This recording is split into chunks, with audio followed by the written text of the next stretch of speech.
When you start up the software, you can choose whether to create a new scene or to open an older one.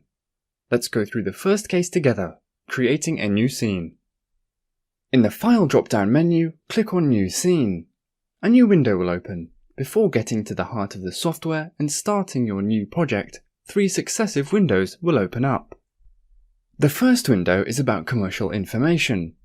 You will be able to give a name to your new project. Very useful if you have several different versions, you'll be able to quickly identify each one.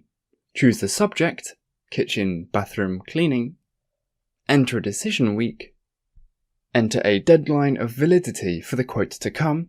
This will appear when editing the quote. Plan a delivery and installation date. Establish a bill book. This will also appear on the quote and the purchase order. If you want, you can choose to set up a unique scenario for all your future orders.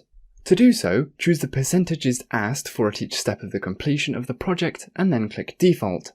This scenario will then be applied on every project to come. You can modify it at any time by clicking on Information in the Scene drop-down menu. The second part of this business information window is to do with the client and offers the possibility to provide the address, the email address, and telephone numbers.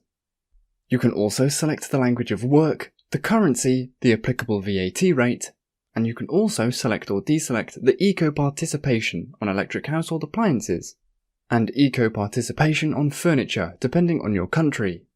The more precise information you give in this window, the more precise your future documents will be. However, only the name field, or company field depending on what kind of clients you have, is necessary to fill in. The rest of the fields are optional. Once you have filled in the information, you can click on OK.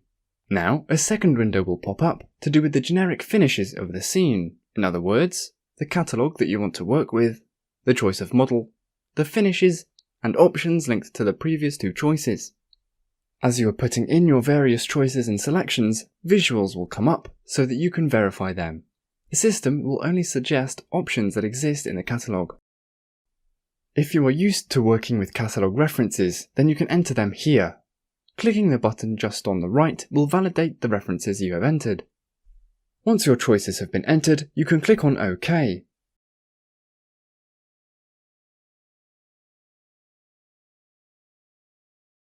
Finally, the last window will open, which has to do with the dimensions of the scene. In this window, you can define the dimensions of your work area. Be careful, these dimensions are important because they will determine how the view angles are managed and the final overall photorealism. Try to stick to reality as much as possible.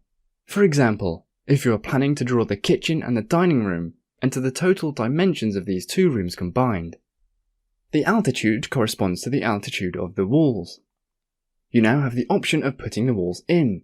By clicking on the squares on the width, the walls will be drawn.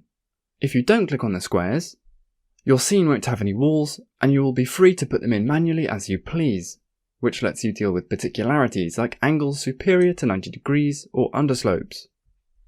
Don't hesitate to check out our walls tutorial to find out how to place walls outside of this window. Finally, you can choose whether or not to put in the floor and the ceiling at this stage. Once again, you can choose to not put them in now and instead do it later. In that case, our tutorial on how to place the floor and ceiling will help you out. Click on OK to validate your selections. Now we are back at the software's main window, ready to set up a new project.